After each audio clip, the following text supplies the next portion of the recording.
Don Pedro, panganay na anak ng Hari at Reyna ng Berbanya. Don Diego, pangalawang anak ng Hari at Reyna ng Berbanya. Don Juan, bunsong anak ng Hari at Reyna ng Berbanya, pinaka-natatanging prinsipe. Haring Fernando, namumuno sa Berbanya, makatwiran at makatarungan na hari. Siya ay nagkaroon ng malubhang sakit. Ibong Adarna, isang uri ng ibon na umaawit ng 7 beses, nakapagpapagaling sa pamamagitan ng kanyang tinig. Matandang Kitungin ang tumulong kay Don Juan para mahuli ang Ibong Adarna. Ang Berbanya ay isang mapayapa at masaganang kaharian. Ang hari nito ay si Don Fernando at si Doña Valeriana naman ang reyna. Mahusay magpalakad ng kaharian si Don Fernando, kaya nalungkot ang lahat ng dapuan siya ng mahiwagang sakit.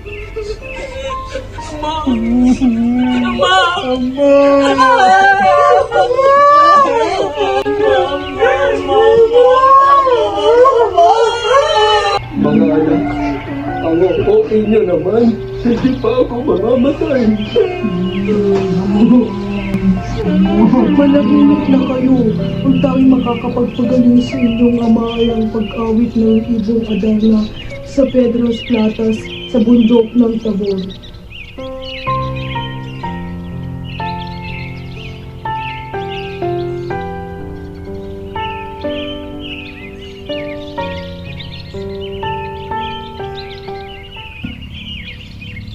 Iho!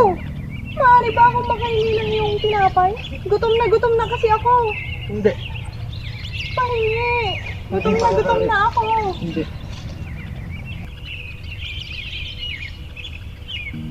Iho!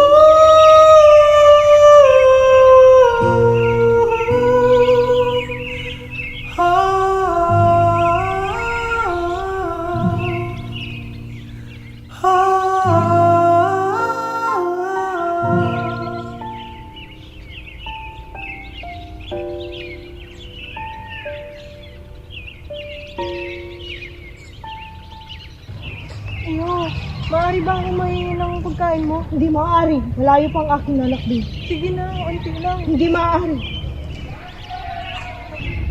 Ito na siguro hinahanap kong puno.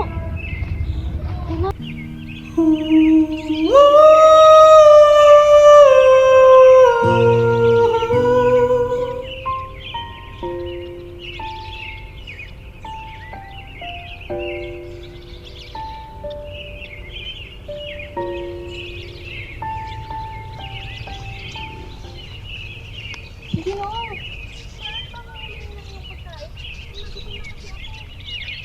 Wala, may tira pa po akong pagkain kanina. Mukhang gutom na nga po kayo. Sa inyo na lang po ito lang. Maraming salamat.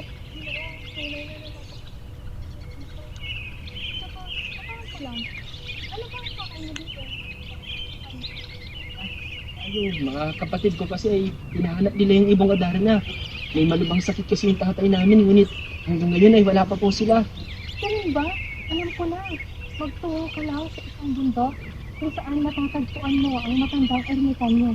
At doon, ituturo niya sa'yo kung nasaan ang Ibong Adarna. Sige po. Salamat dito. Maraming salamat po la.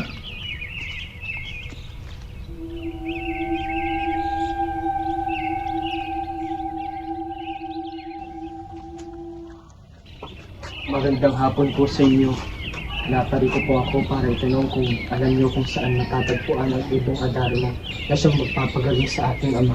Handang po ang pakinig. Ganito ang gawin mo. Kapag nakita mo ang dalawa mong magkapatid na namaganda po, ay bukusan mo sila ng langis. At kapag kumanta naman ang Ibong Adarna ay sugatan po ang iyong kamay at kainin ang kalamis. Maraming salamat po. Yan po ay aking gagawin para matagpuan ang Ibong Adarna. Pupunta na po ako. Sana magtagumpay.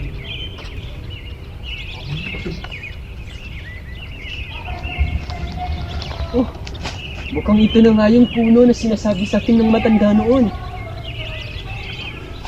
Teka, Parang mga kapatid ko to ah. Sabi ko na nga kasi, yan kasing napapala ninyo. Ito ko na kaya matatagpuan ng ibong Adarna.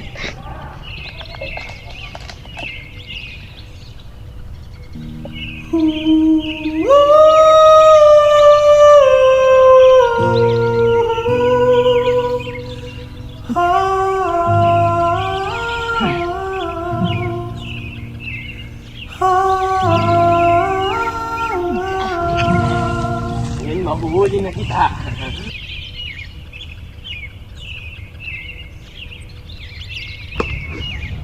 Hindi ko na sana kayo bubuhusan pa ng langis pa para mabuhay at maging tao ulit. Pero dahil sa kapatid ko kayo, gagawin ko kahit ang titigas ng mga mukha nyo. Mga kapatid ko, may maganda akong balita sa inyo.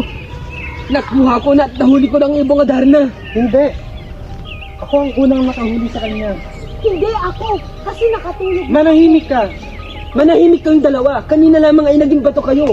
Ako ang tunay na kahuli sa napakagandang ibong Adarnang ito.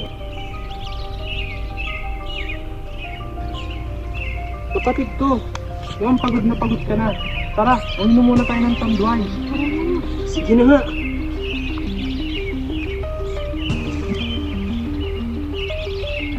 Wala naman ka na kaya?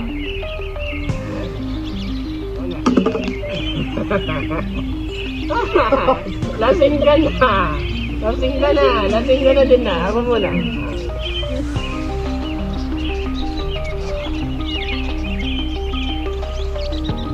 Tuloy mo siya. Tara.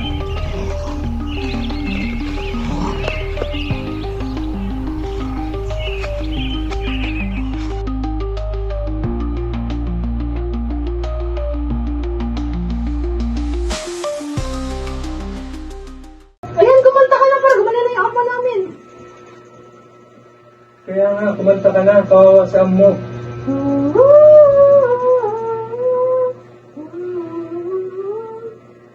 Ayan, kumakanta na siya. Ako yun. Tumigil kayo sa kahibangan niyan. Ako ang tunay na nakahuli sa ibong Adarna. Ngunit anong ginawa niyo sa akin? Iniwan niyo lamang ako. At kayo, hindi niyo ginawa ang para sa ating tatay. Ibong Adarna, kumanta ka na. G-Offs.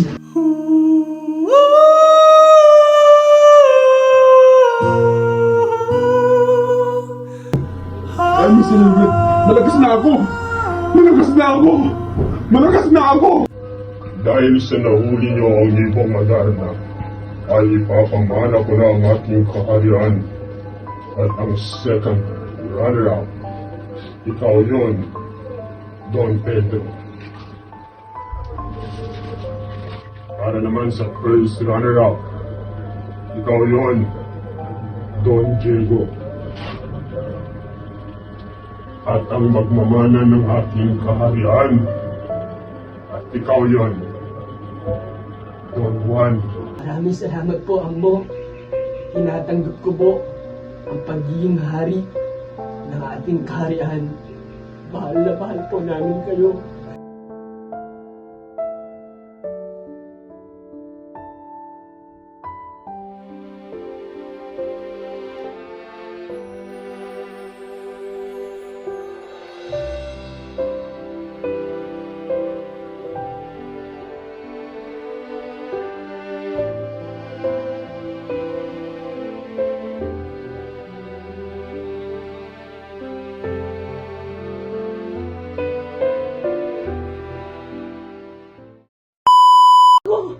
Malakas na ako!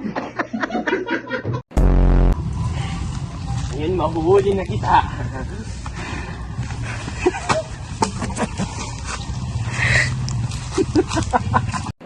Sa inyo, nahuli ko ng ibong Adarna. Hindi. Ako yung nauna. Kasi nga, tagay pa. Sabi ko sa inyo, parang ibong Adarna. Hindi natin sa loob.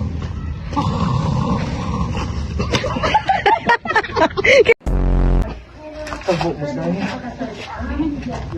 Anong gagawin ko? Hoy, mag-cue ka pa. Sasabihin niya ini ka rin din, tingnan niyo nga din sa video. Na magmamana sa ating kaharian. Ikaw, don't know what.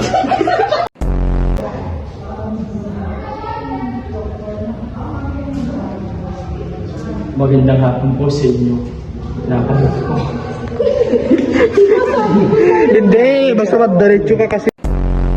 Handang ko ang pinakauna. Ganito ang gawin mo. Kapag nakita mo ang dalawa mo magkapatid, binusan mo sila. Ayan, pumunta ka na. Dito ka na, oh. Kumanta ka na.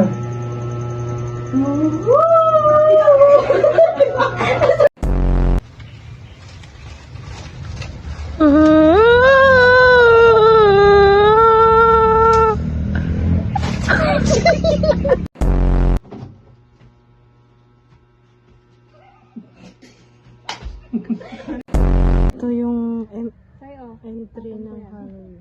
walang kalawin.